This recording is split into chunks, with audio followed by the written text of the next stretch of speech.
Hello everyone and welcome into episode 9 of Reminiscing with Shady, and I wanted to kind of open the video with that little thing there. That's not how this game starts, but it's near the very end, beginning. It's maybe 5 minutes into the game when I started you guys, because I think the first 5 minutes are kind of monotonous and boring, and they're good for the backstory, and they're good for getting you to fall in love with the characters and to kind of put you in the mood. But if you don't know, this is Pearl Harbor.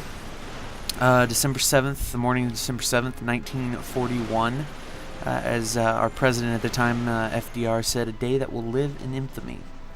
And this is Medal of Honor Frontline, and this is the first first-person shooter that I ever had kind of long periods of time playing. I played the Chex Mix shooter game with the Chex Mix guy and the goobers and all of that. On PC way back in the day, but this was my first console shooter, to my knowledge,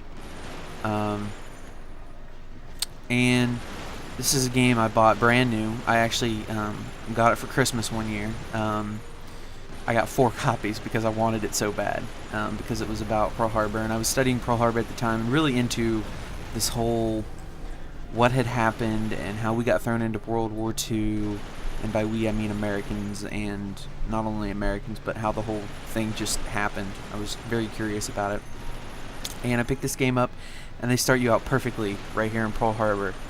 And I've talked about this game in the past, but really the only reason I like this game is for this level, the first 5 minutes of the game, even though I think it's kind of arbitrary. And for, you know, the next level that you're gonna see here in a minute, because I have about 10 minutes or so of gameplay for you guys with this, and it's basically the only levels I ever played, because being 10, 11, 12 years old, I think it might have been a little bit older when this game came out. I think it came out in like 2004. I couldn't get past the Philippines level. I could just never get past this one part, and I couldn't figure out where to go or what to do. So I would just restart the game, and I would just do this over and over and over and over again. And as you can see, I kind of it started coming back to me little by little. Yeah, I started remembering the flight patterns and whatnot of the planes, and I remembered you have to shoot torpedoes to give yourself some time, and all of that. And I started remembering all of that, and it's nice to come back to this game when I came back to this game. And I actually played it about an hour ago, I would say. I played this level again because this game, I enjoy it. I just really enjoy this game. Now, one of the things too that kind of endeared me to this game was Harley Ermy. I didn't know it at the time, but he's in this game. Later on in the game, actually, I recently, when I did this playthrough, I actually played through the entire game all. I think it took me like 9 hours or something like that to beat it. And as you can see here, we're switching from I think it was the USS California, I want to say, that we get knocked off of, that we successfully defend, and then we actually go into the harbor, which I would not dream of ever entering out of respect for, those men that lost their lives. I do plan to go to Hawaii and see this and visit the Arizona Memorial and all of that, but I don't ever plan on getting in the water. That's just not going to happen. And here we are, we're on a boat, an attack frigate. I'm not really sure what it is, but basically I'm just trying to shoot down planes, and I'm getting shot at from every direction. One of the things that I think Medal of Honor in general does really well, and I've only played this Medal of Honor, and I played the newest one. I forget what it's called, the one that just came out like a year or two ago. And one of the things that they do really well, and Call of Duty does this too, is they're good in their stories of using movies and using memories and using emotion and your feelings on something to their advantage, and to increase what they're doing and what they're able to tell you and what they're able to share with you. And right here, any American who's very World War II loving and history oriented and finds this battle very reverent is going to really enjoy this level. And not only enjoy it, but This level's like for me, this level holds sort of a reverence, I guess, in my heart, and for what it meant, for what happened, and maybe that's just the person I am. And I should also mention, it's just fun. I mean, you're shooting planes with a turret gun. One of my favorite games of all time, actually. I'm planning on going to Dave & Buster's at some point and playing this game. It's called Turret War, and it's basically this 3D helmet that you wear. You bring down on yourself, and you just shoot a turret at things. And this is very reminiscent of that game, and it's just fun. And this is so for me. Not only is this level the fun, but it's all those memories, and it's all that emotion that I get from being in.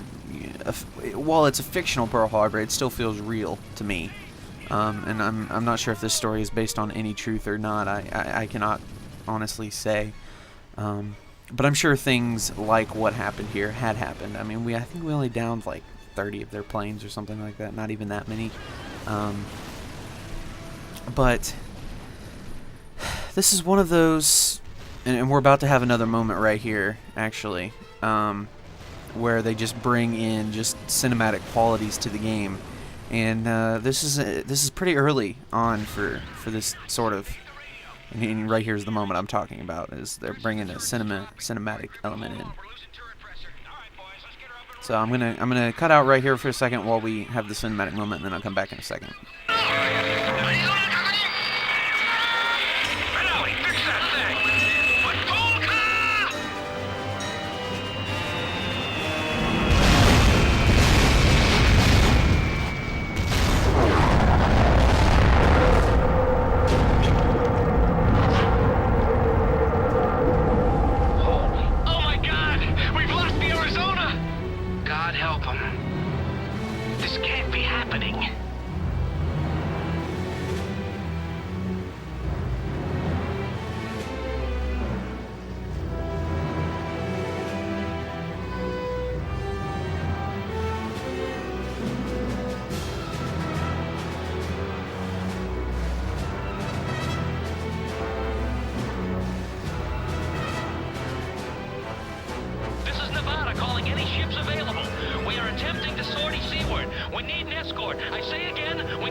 And that's one of the things too, is that Medal of Honor is really good about, as I share that cinematic moment with you all, is that they have a good way of getting you to just feel for just 1 minute, and then flash forward, you got to be right back in the fight, and they're good at that, like, okay, this happened, this happened, and this is something that if you are in the character and in the moment of the game, that if you're in that moment, that which is what they've tried to do, is get you in the moment of the game, is that they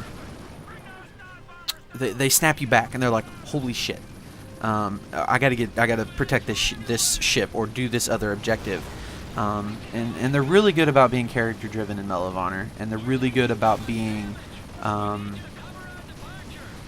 just story driven, I guess too, and getting you to believe in their idea, and believe in their story, and believe in what's going on, and believe in your surroundings in the game, and losing your real life sort of awareness and just becoming fully involved. And that's something that Medal of Honor is good at, and something that it really endeared this game to me, and is one of the reasons why I have it and I play it.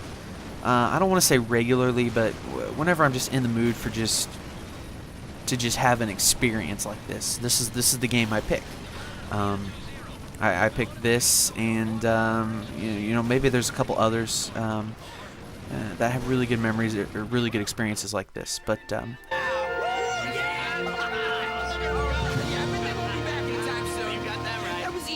it off! And you listen up, Marines. You take a good long look. Hope none of you ever see a day like this again.